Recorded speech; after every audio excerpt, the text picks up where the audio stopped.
আমি 1 নম্বর অঙ্কটা তোমাদের বোঝাচ্ছি। একটা জিনিস মনে রাখবে, র মোমেন্ট মানে হলো মোমেন্ট অ্যাবাউট জিরো। সেটা particular type of non central moment. আমরা সেন্ট্রাল মোমেন্টকে আমরা এম দ্বারা প্রকাশ করি, আর নন সেন্ট্রাল মোমেন্টকে আমরা এম ড্যাশ দ্বারা প্রকাশ করি। এটা তোমাদের আমি আগেই বলেছি। যাই হোক, মোমেন্ট অ্যাবাউট জিরো মানে হলো র মোমেন্ট। তাহলে ফার্স্ট র moment M one dash summation X by N. First র moment M one dash, first র moment M one dash summation X by N equal to mean equal to 10। Since variance equal to 16, variance means second central moment M2. M2 equal to 16.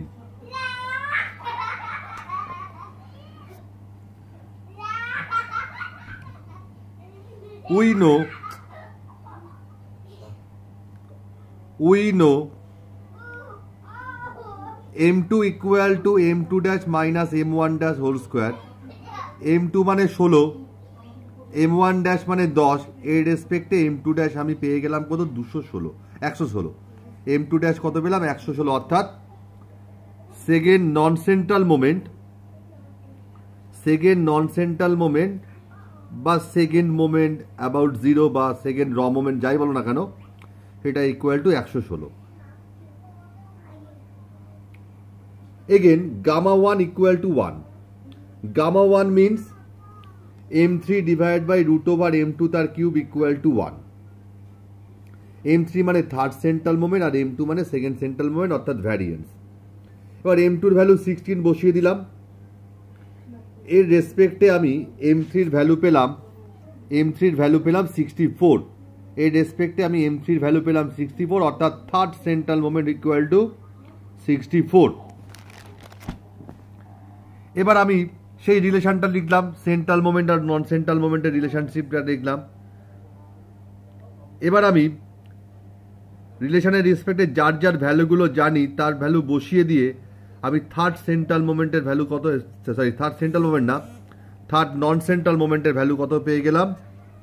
1544, অর্থাৎ M3 dash equal to 1544, অর্থাৎ third র moment equal to 1544। Again beta 2 equal to 4.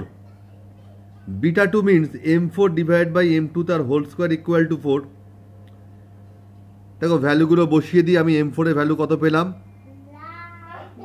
1024। এবার আমি আবার সেই central moment এবং নন central মোমেন্টের রিলেশনশিপটা লিখতাম। এবার দেখো সব কটারই ভ্যালু জানি, শুধু M4 ড্যাশের ভ্যালুটা জানি না। সব কটা ভ্যালু ইকুয়েশনে বসিয়ে দিয়ে আমি M4 ড্যাশ কত পেলাম? 23184। অর্থাৎ fourth non central moment M4 dash or 4 র moment M4 dash equal to 23184।